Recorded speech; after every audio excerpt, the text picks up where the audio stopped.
So, we're back with my part 2 about seeds. And like I was saying my last part,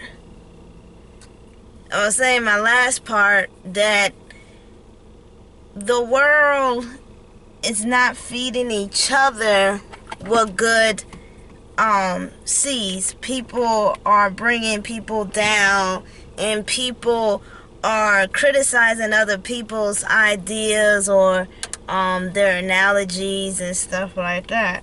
So what I'm basically saying, we have to plant good seeds instead of dead seeds, because there is a lot of people who are planting good seeds, but the bad people keep throwing the garbage and all the nastiness in the ground. So in a sense, the good seeds are coming up, but they're struggling because people behind them keep throwing bad stuff on the ground.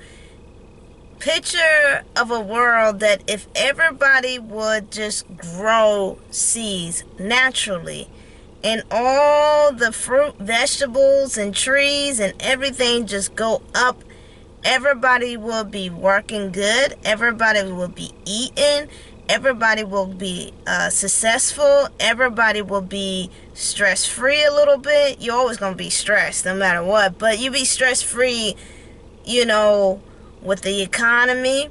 If people will keep growing their seed, and then let people be as well, let people grow, let people explore, let them find their self-identity, let them find their philosophy, let people just be them and continue to grow and explore and advance. And then before you know it, the whole world is in a peace.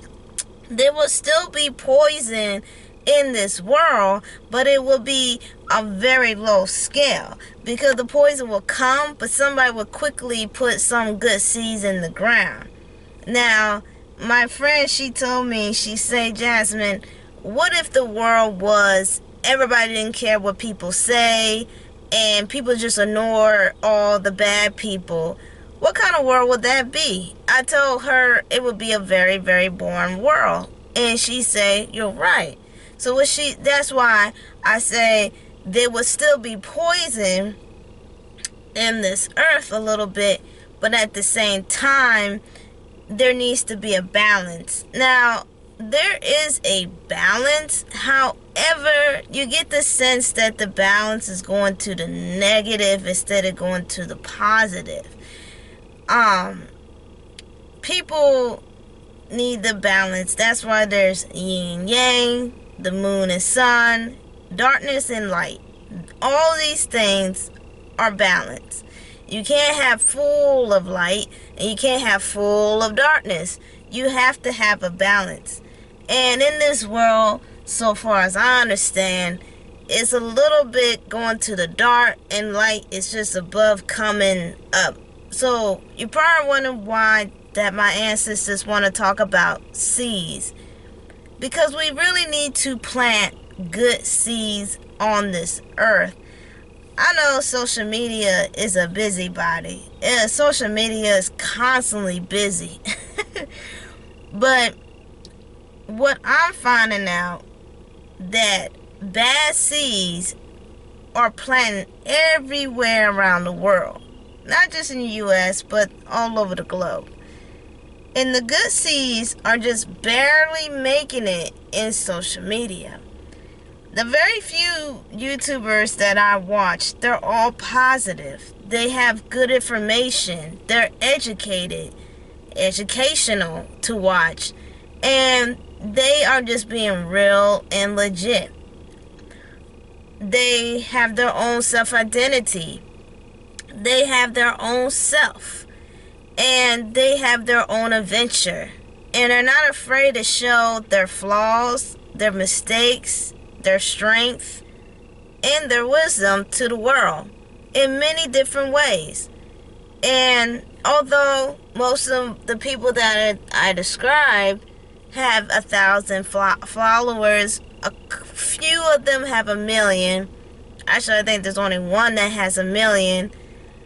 Actually, 3 has millions. But one is a singer, and one is a very huge YouTuber.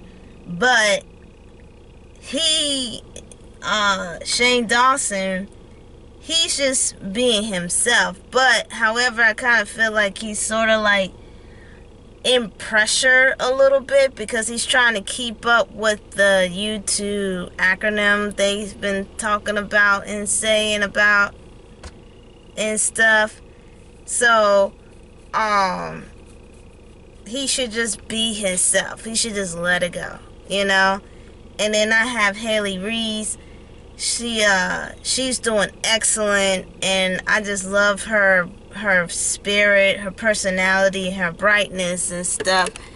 And the list goes on. But those two are the main ones in my description, are in the millions. But those people that I watch, there's something about their personality I like, and the information they provided.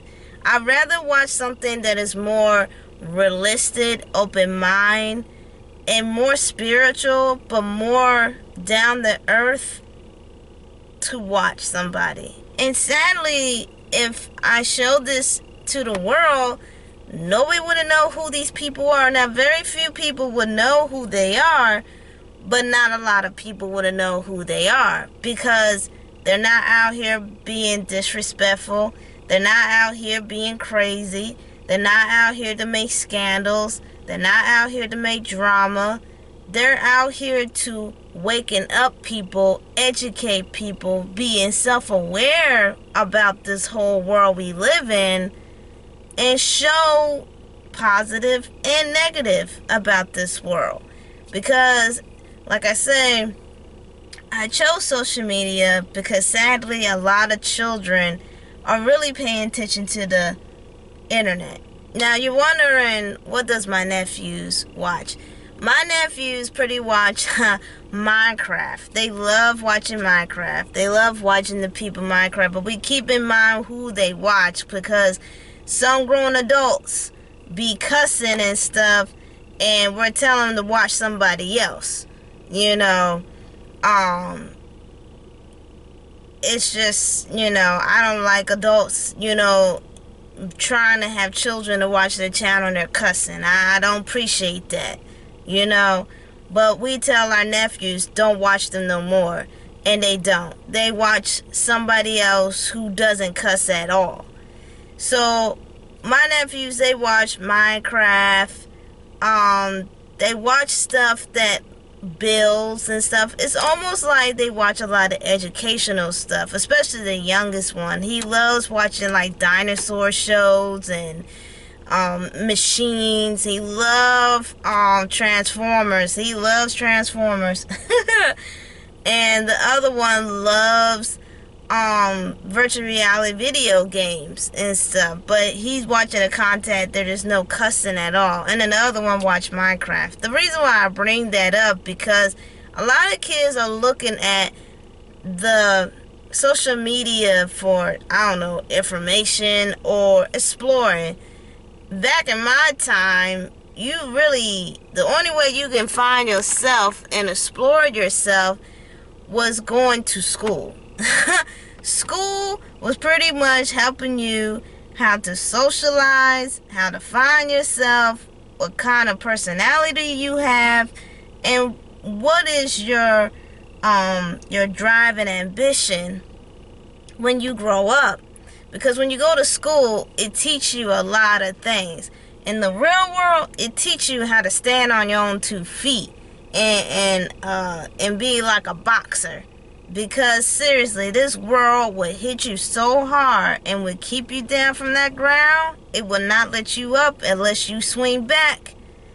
And that's how I was growing up. You literally had to learn a lot in school very quickly about people. And then when you get to the real world, you better start learning how to read people really fast, especially people who are narcissists, especially people who want to take advantage of you. And unfortunately, I fell from all of that. But you live and you learn.